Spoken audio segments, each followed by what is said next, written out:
The NRA has a new talking point. It's an anti-media talking point. After a week of the organization being on the defensive in the wake of the Parkland mass killing, the NRA came out and said it's really kind of the media's fault in some ways. The media loves mass shootings. I hate to even say those sick words out loud, but I think we do need to debunk them. So let's bring in Lulu Ramadan. She's a breaking news reporter with the Palm Beach Post. She's covered 3 mass shootings in the past 3 years.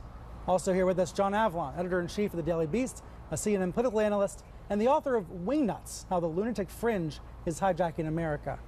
Let's first take a look at this new talking point. Here's how the NRA is describing the media in recent days.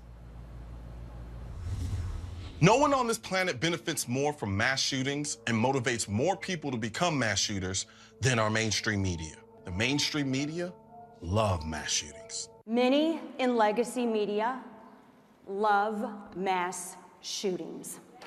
You guys love it. Why would you make a statement like that? Because it's true. They like the ratings aspect of it. Lulu, do you love mass shootings? I can say with 100% certainty that I do not love these tragedies. You've been gaining some attention recently for a tweet you posted right after the Parkland massacre. You said, I've been in this business barely any time at all. I'm 23 years old, and this is the 3rd mass shooting I've covered.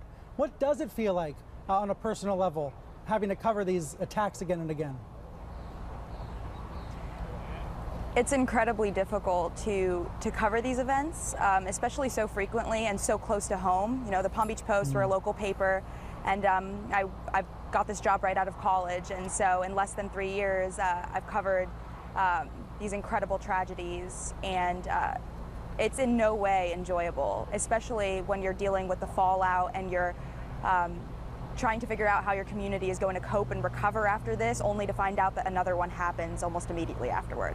Yeah, killings, deaths at the end of a firearm, they happen every day in America. Local journalists have to cover suicides every day, murders every day. And then when there are these spectacle murders, when many people are killed in one shooting spree, the national media descends, and it's even worse in some ways. But I think we shouldn't, we shouldn't lose sight of the fact that, local papers like yours, they have to cover gun deaths on a daily basis. No, absolutely. I mean, we're not just covering gun deaths on a daily basis, we're also covering these mass shootings, these mass tragedies and mass deaths. I mean, I definitely don't think I anticipated that coming into, especially so early in my career, but coming into this job. And so I think that as journalists, we're taught to deal with tragedy. We know that we're braced for that. We know what we're getting ourselves into, but on this scale and so frequently, I don't think anyone could quite prepare or anticipate that. So over to John Avlon on the question why. Why, John, is the NRA pushing this talking point about the media loving the ratings from mass shootings? It is a talking point, clearly, from those 2 shots you just heard, and it's a disgusting one. And it's an extension of a playbook that Donald Trump learned from Roy Cohn. When you're attacked, you punch back. And they're trying to deflect the anger and the frustration people feel at the fact that this seems to only happen in America on 2 regular bases.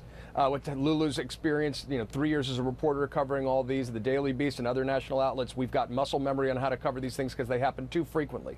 But because people naturally say, why do they only happen here in America? What role do guns and mass capacity magazines and other issues have for this? The ability of weapons of war to be taken into schools and clubs and churches.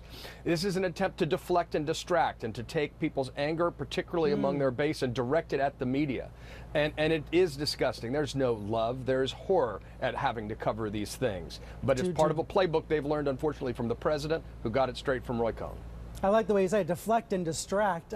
One other point on this, John, though, I think what Dana Lash said about the media loving mass shootings is sick, but I also think this is sick. This is a tweet from Richard Painter, who's a regular on CNN and MSNBC as a talking head. He said this about Dana. He said, she's the Tokyo Rose of the NRA. She loves watching Americans die. Seems to me we've got to condemn that kind of rhetoric as well. People are going too far on the left in some cases as well. Absolutely, and this is the echo chamber that gets created. You know, people feeling fury and wanting to project it back. You know, Daniela, you disagree with her intensely, but she doesn't love watching Americans die, no more than the media that she accuses of loving watching mass shootings. She's not a Tokyo Rose. I think World War II metaphors, Axis metaphors, should be generally off the table. But we need to condemn it extremely on both sides, because we need to find a way to get back to a fact-based debate. And that kind of fury, that echo chamber, only makes our country uglier and more divided. And about a fact-based debate, Lulu, last question to you. What's the next story you're trying to do there on the scene of the killing? We're trying to cover this from just about any angle and aspect. You know, as local reporters, we're going to be dealing with the fallout of this shooting long after the national media has moved on and gone on to the next story. And so, you know, it goes back to that comment made by Dana Loesch and how inflammatory it is, because we don't enjoy seeing this. We're going to be dealing with this for months, if not years. We're looking at how this school is going to reopen, how these students are going to be able to cope and recover. How is the school district going to afford to knock down this building that they no longer want their students walking into? What's going to change at the sheriff's office? How are these, you know, we're finding out these details about, you know, apparent missteps that led up to this tragedy. You know, are they going to make changes across the board? You know, there are people calling for the resignation of the Broward sheriff. And so, you know, we're looking at this from just about every aspect and how it's going to affect our community and people who live here.